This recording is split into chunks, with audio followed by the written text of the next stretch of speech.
दोस्तों, after independence India की history में, इंडियन पार्लियामेंट की हिस्ट्री में पहली बार हुआ जब कोई सांसद पार्लियामेंट के अंदर डायरेक्टली उस चुनाव आयोग को, इलेक्शन कमीशन को हिट करता है और कहता है कि चुनाव आयोग, इलेक्शन कमीशन बाइस्ड है, किसी एक पार्टिकुलर पार्टी के पक्ष में खड़ा हुआ है और वही इलेक्शन करा रहा है और वही इलेक्शन खुद जीत रहा है और हार रहा है। सब कुछ यहाँ पर इलेक्शन कमीशन कर रहा है। और ऐसा नहीं कि पहली बार कोई कहा है, इससे पहले भी बहुत लोग, राहुल गांधी से लेकर तमाम ऐसे विपक्षी दल के नेता चुनाव आयोग को कटघरे में और टारगेट कर चुके हैं।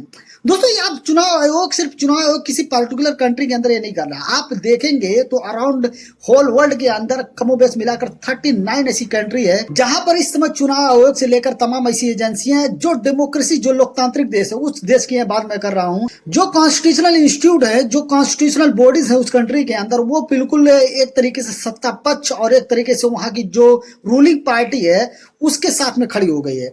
आप देख लीजिए, कंबोडिया के अंदर लास्ट 40 ईयर से एक ही पार्टी और एक ही शख्स राज कर रहा है। वहां पर डेमोक्रेसी है, लेकिन वहां पर 40 साल कमोबेश 4 दशक हो गया है जहां पर एक ही पार्टी और एक ही नेता राज कर रहा है। अभी हाल ही में वो अपने बेटों को बैठाया है, लेकिन आज भी उसके नियंत्रण में, उसके अंडर में सारी संस्थान, सारी एजेंसियां हैं।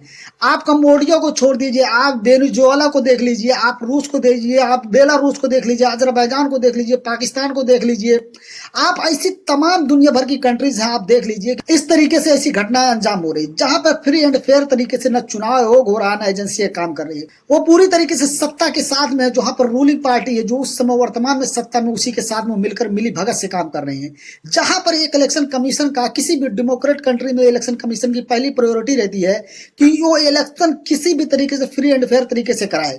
लेकिन जब वही इलेक्शन कमीशन बाइस्ड होकर जब उसके ऊपर एलिगेशन लगते हैं, तब उसकी निष्पक्षता पर एक सवालिया निशान उठता है।